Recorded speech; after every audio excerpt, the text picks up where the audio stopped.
Hello, it's Phillip Taylor speaking from Richmond Green Chambers, and I'm looking this morning at a book which is now in a second edition from Hart Publishing.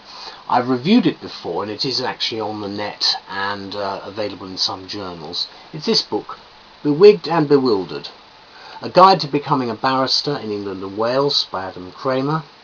And it's interesting because, now nice red cover this time, interesting because it's been updated to take account of what's happening. There's some detail on the back about the book. It's got a very useful index right at the back, so if you're looking for any particular things you can start off there. It's got a nice little glossary which helps you with some of the terms we use at the bar, and it's got further information about the legal profession more generally. The book itself has a whole series of very important points about the various steps that it takes to actually become a barrister like myself. There's an introduction to the English bar at the front, and then it goes through all the various matters that we do, life at the work as a junior barrister and so forth, the sort of thing I do. But I think it's a very important book, and we've written a review of it which is actually on the web and will be in some of the journals, and we're calling it the Wannabe Barrister's Bible. Buy it now, because frankly you've got to have something like this to get some idea of the realistic problems that you're going to face and what you really do if you're a barrister. So, want to be a barrister?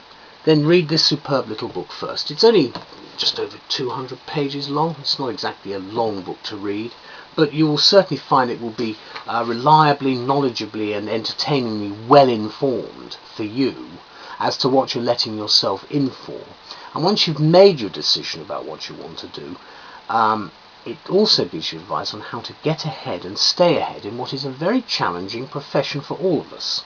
We and any other barristers we know who've read this book, it's recently released of course in the second edition, only wish it had existed when we started out. It's a veritable treasure trove of hints and advice as to what to do, and just as importantly, what not to do if you want to become a barrister.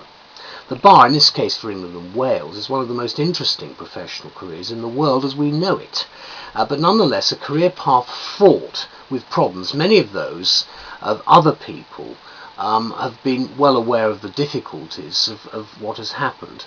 It all starts in earnest, not necessarily when you acquire your academic qualifications, that's the easy bit, but when you aspire to acquire pupillage, that's the barrister's apprenticeship. So that's another matter, of course. You should note the author's warning that around a third to a half of all applicants who apply in any 1 year have no real chance of getting pupillage. It's a major problem and it's not going to go away.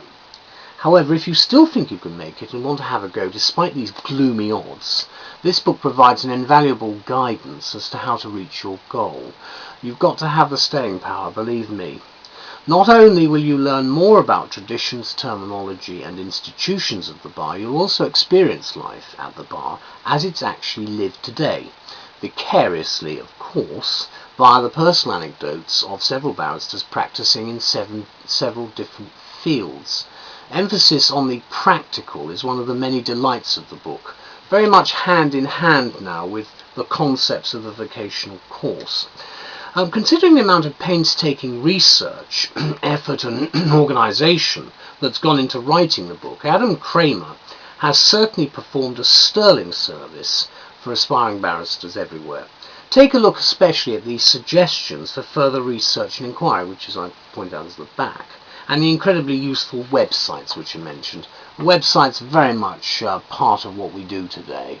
The bar is right at the forefront of professional technology, although some people would like to suggest we're not. In addition, the author includes advice on transferring to the bar from your present career, plus suggestions for alternative career paths if you decide that the bar is not really for you.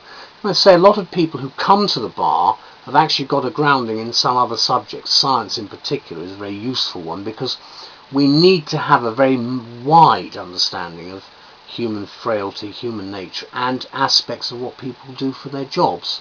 So therefore you've got to have a very wide knowledge if you are practicing. Note, of course, finally, that this second edition is fully up to date to take account of recent changes at the bar as we enter this period of further major review, and we will see by the autumn of 2011 what the lie of the land looks like then. But thank you to Adam Kramer and Hart Publishing for an excellent new edition. Bye bye.